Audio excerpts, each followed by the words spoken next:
Welcome to wesleygospel.com. This is going to be my first real True Blue podcast recording.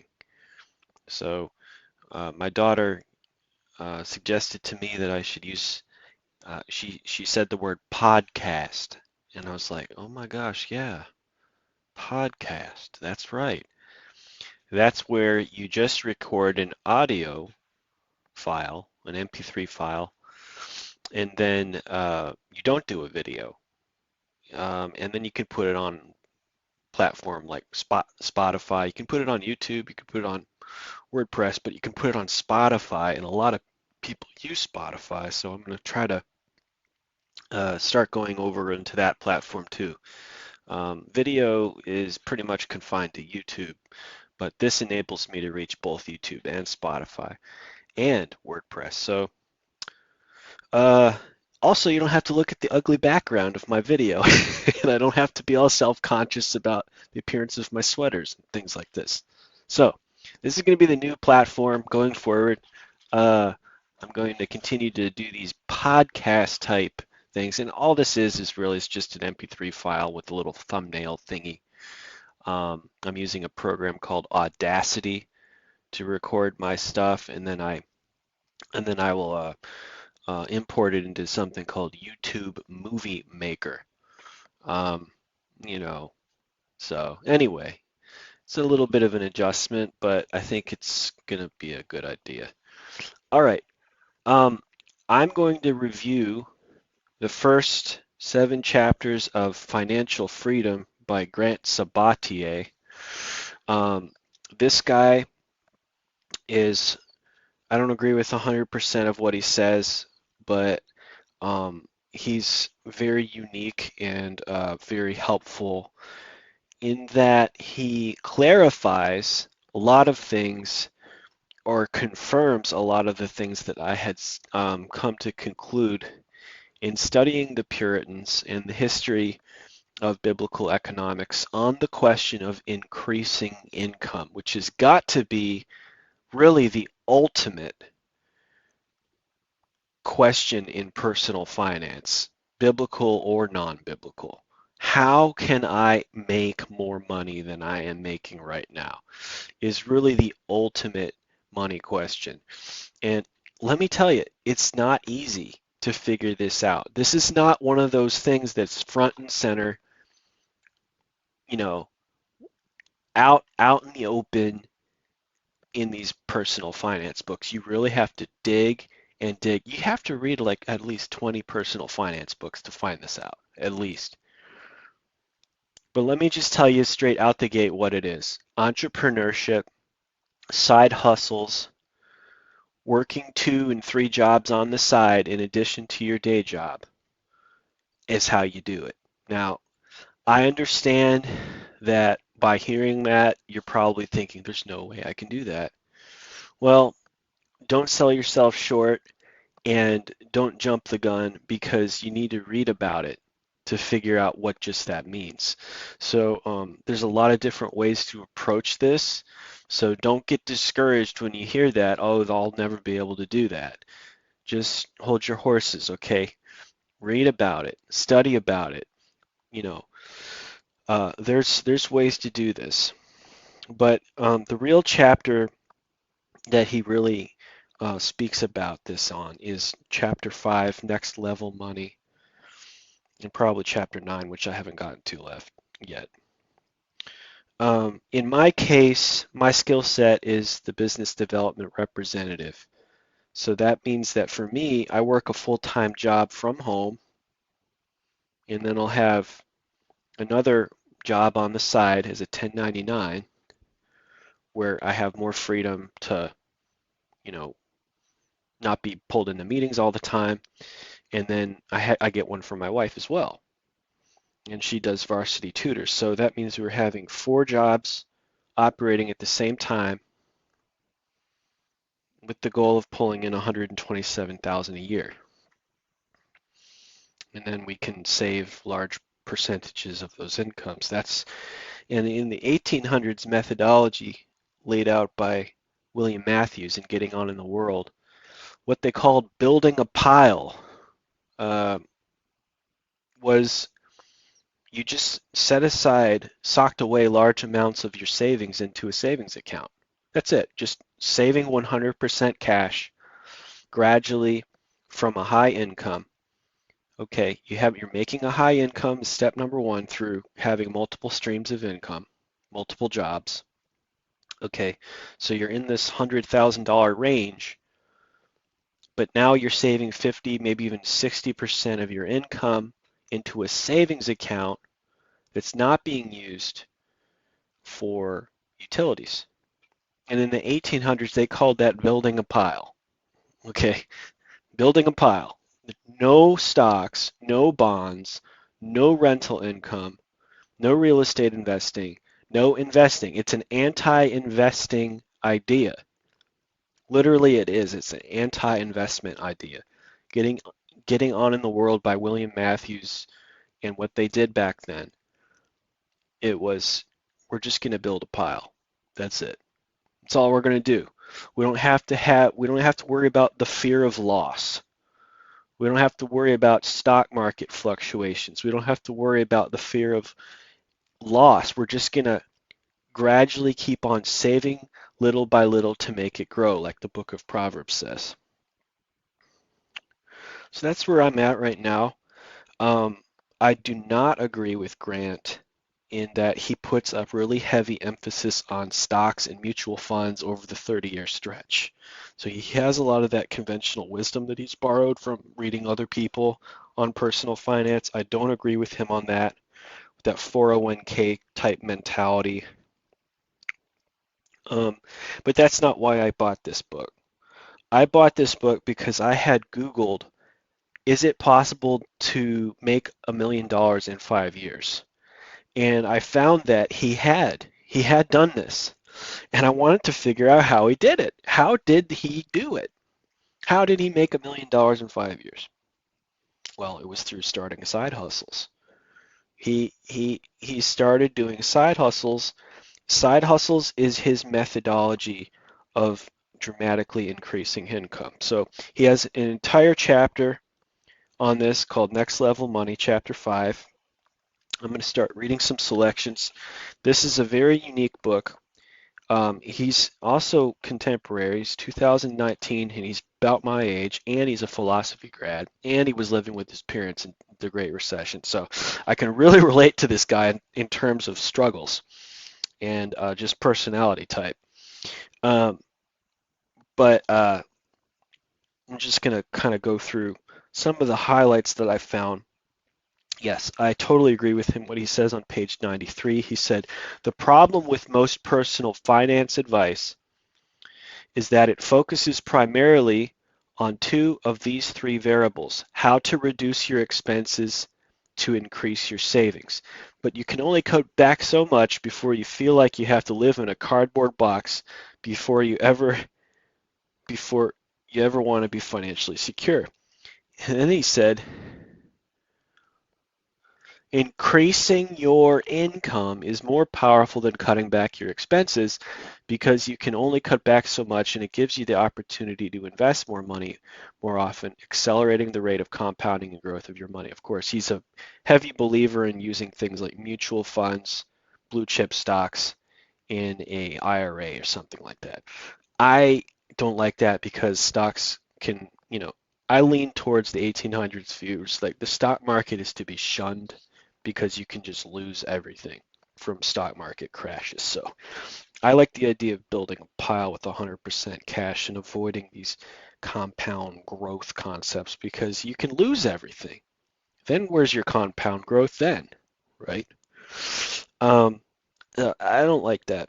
But he talks about crazy things like people saving 60 or even 80% of their income. Of course, you can only do this when you reach the $100,000 range.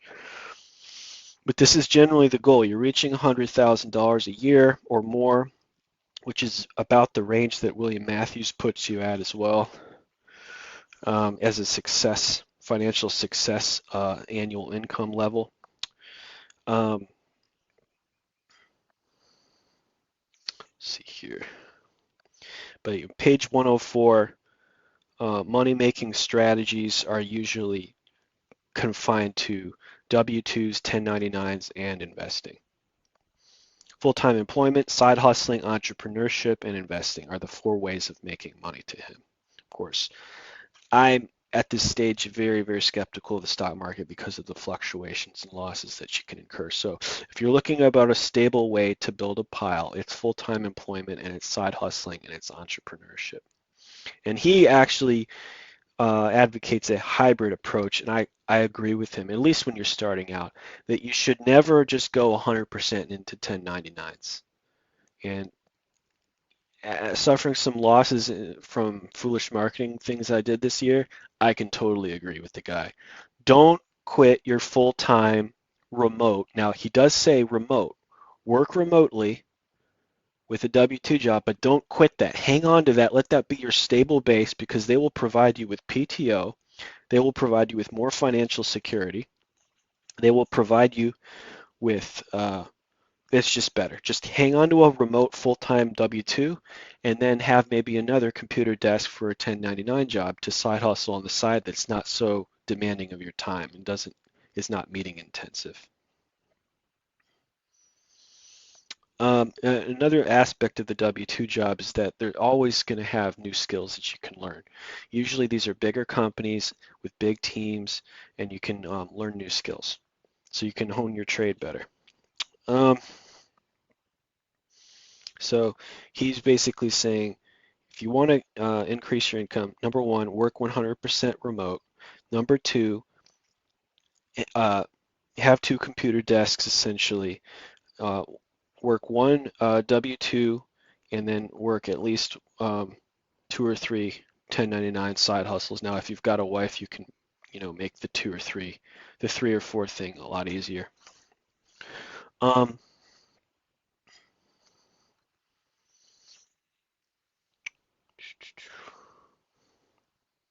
he does use at one point uses the expression multiple streams of income, which is an expression I've run across several times. There is an audiobook called that, and it's by Nightingale Conant, and I'm thinking about looking into it. It's called Multiple Streams of Income.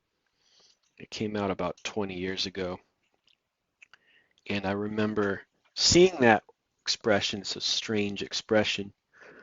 When I was a security guard at Strayer University in 2010, I remember seeing a black woman had posted a flyer in the cafeteria at Strayer University, and it was about multiple streams of income. So this idea of multiple streams of income is exactly what he's talking about here. This is how you increase your income.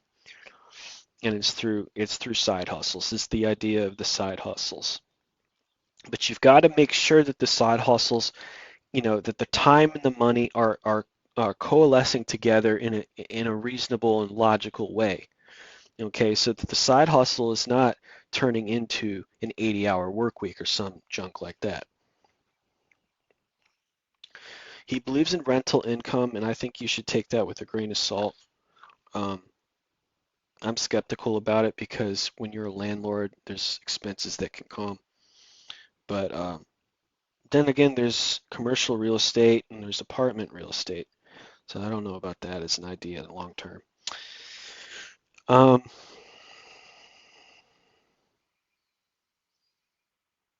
okay. He talks about turning your side hustle into a passive income stream. So the idea that maybe, after building a pile from your side hustle. So basically he believes that the full-time job is where your utility money goes. Your side hustle is where all of your savings money goes. So the side hustle becomes the source for all of your savings account. If you're building a pile to a point, you might want to parlay that into rental income to get passive income off of that eventually. And that's his main idea of passive incomes from rental income. Although he has a lot about dividends in there as well. So I don't like dividends because again the fluctuations and the ups and downs of the stock market. I don't like it. Um, okay, so that's that. Now there were a couple other moments where he just kind of pointed at it, um, and I'm gonna do that now. see if he, added anything worth commenting upon here on this area, where he just kind of pointed at it again here and there in little snatches. Um,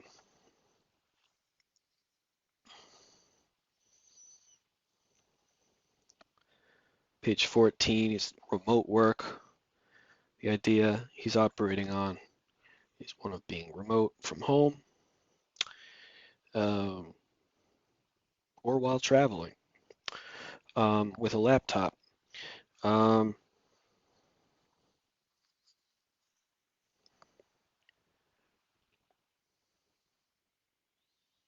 Part-time jobs can be the side hustle. Um, let's see here. Launching side hustles again.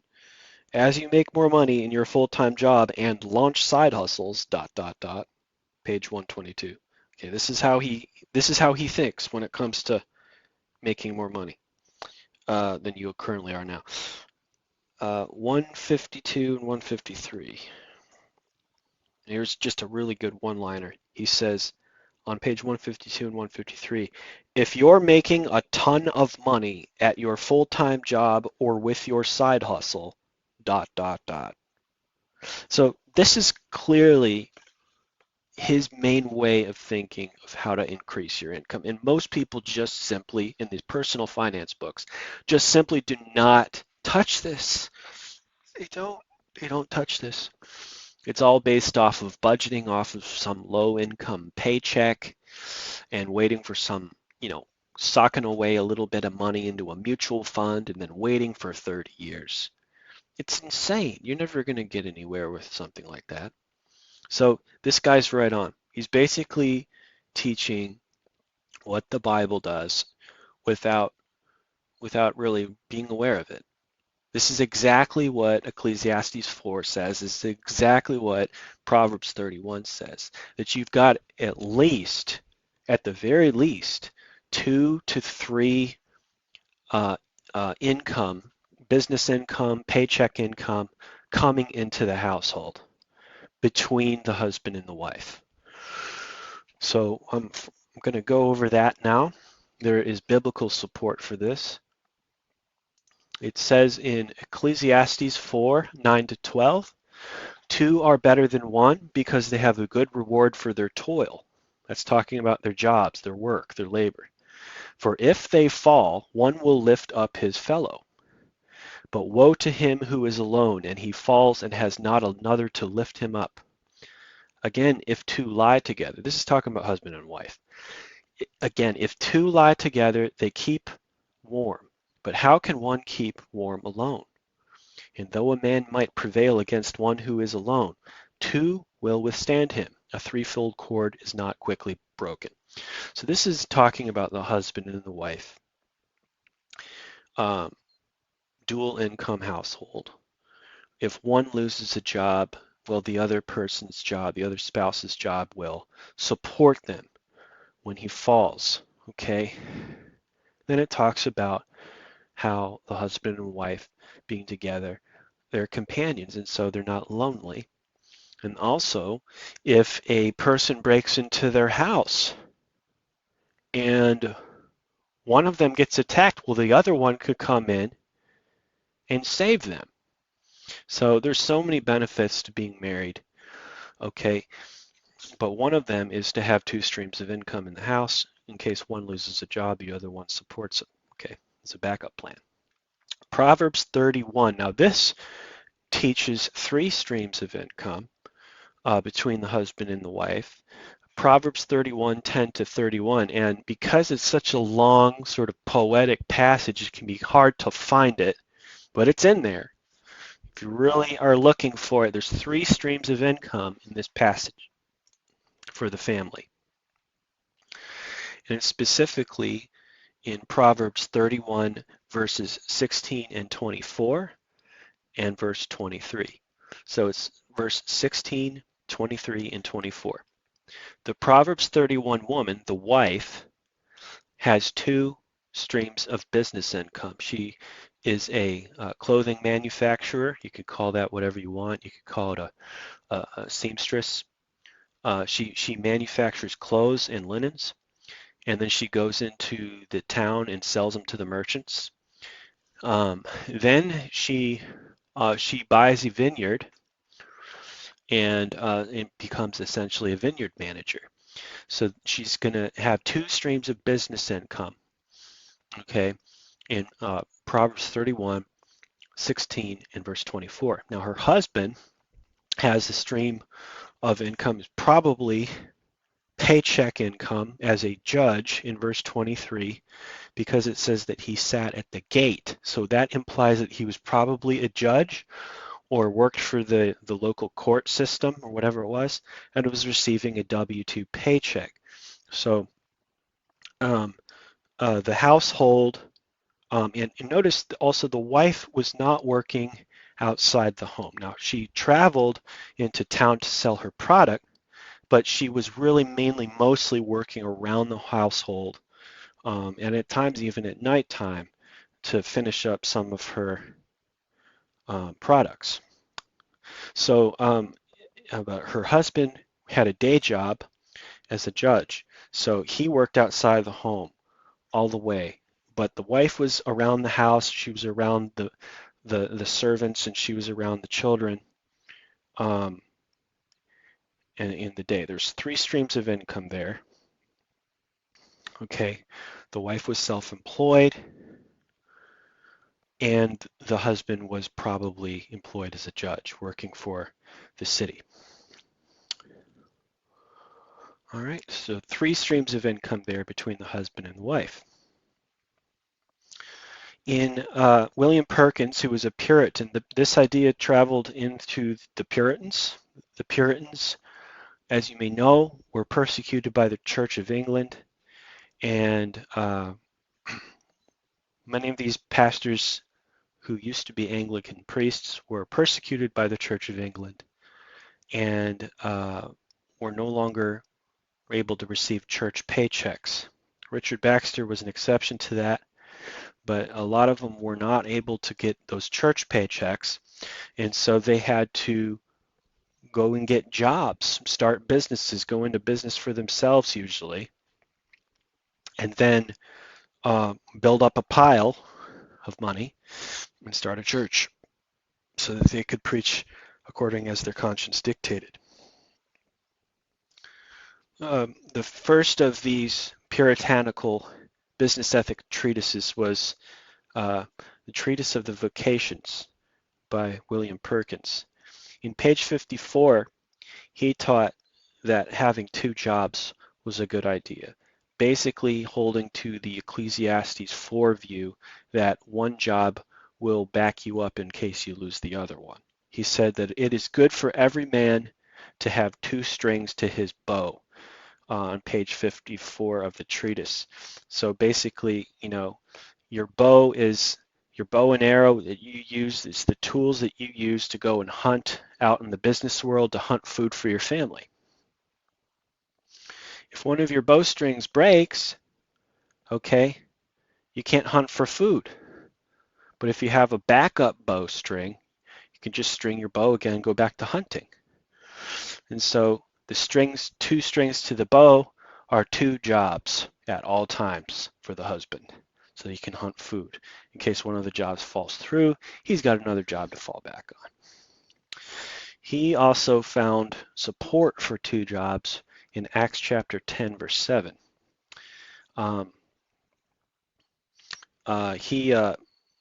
It says that one of Cornelius's servants was a soldier, but he was also a servant. So he believed that that meant that he took an income from the army as a soldier, but he was also taking an income as a servant, like a butler as well.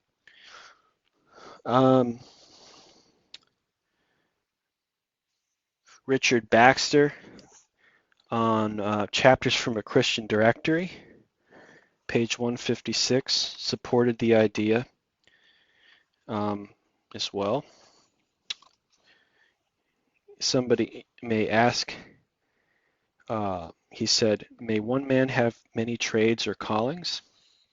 His answer, not when he doth in a covetous desire to grow rich, disable his poor neighbors to live by him on the same callings, seeking to engross all the gain to himself, nor yet when they are callings which are inconsistent, or when he cannot manage one aright without the sinful neglect of the other.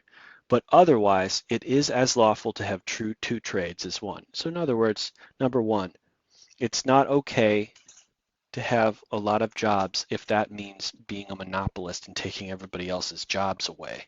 Number two, it's not okay to be so absorbed in one job that you're neglecting your other job. But if you can manage two jobs and balance them out equally, yes, by all means, you can increase your income that way. And although it is possible to grow rich by having two jobs, got to be careful not to be covetous about it. So yes, he believed that that was the method to grow rich. He was always by having two jobs, and there's always different arrangements. Okay, that idea, that two jobs idea, can always be arranged to get better and better and better and better. It allows for a type of financial improvement to occur. So don't always just keep it in terms of an 80-hour a week idea or something, or a paycheck idea, something. Think in terms of side hustles. Think in terms of how can I use the computer? How can I use remote work? How can I use technology to save time and increase income through the two jobs idea? Richard Steele was a Puritan in um, the Religious Tradesman. He taught the two jobs concept to increase income as well. So I'm going to pull that up.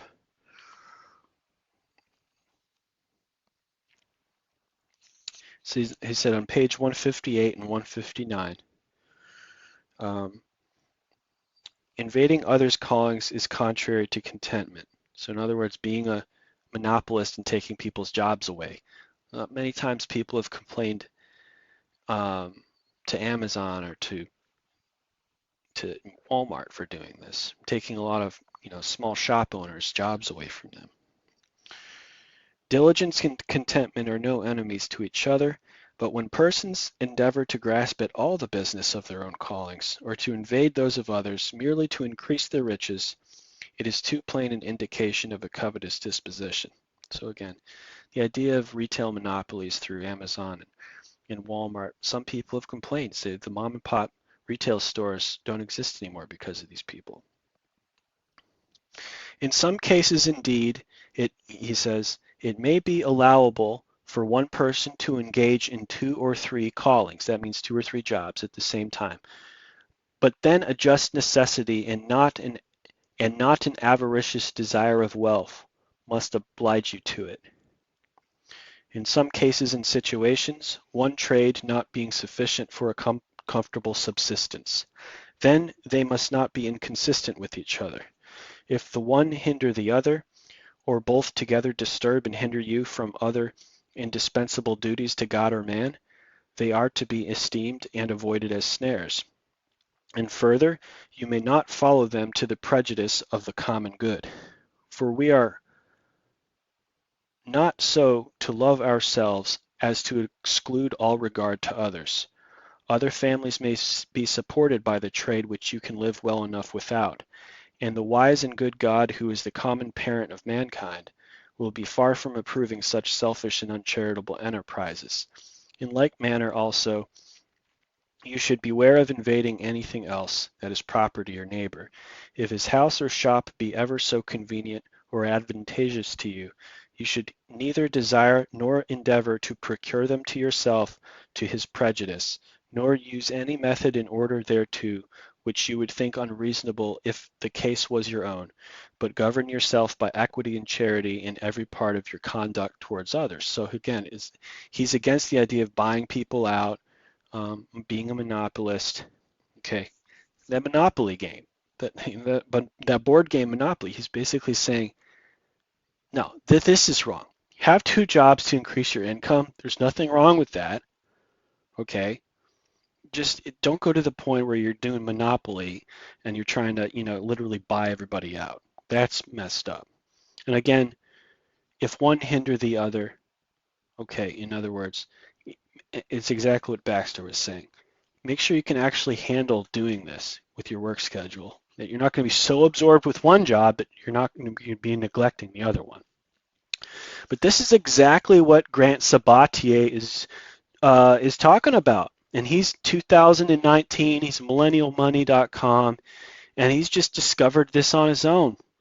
And what he doesn't realize is that he's hacked into a biblical principle that Solomon talked about in Ecclesiastes 4, in Proverbs 31, that Richard Baxter talked about in Chapters in a Christian Directory in the 1600s, that Richard Steele talked about in The Religious Tradesman in the 1600s, and that William Perkins talked about in Treatise of the Vocations in the 1500s. This is a really old concept of increasing what they called increasing riches or growing rich. And this is how it was done. This is always how it's been done. It's a timeless, time-tested truth. It's the 2 jobs and 3 jobs concept. Now, just how exactly this has to be played out depends upon the person, but it's just a simple concept. No stocks are involved.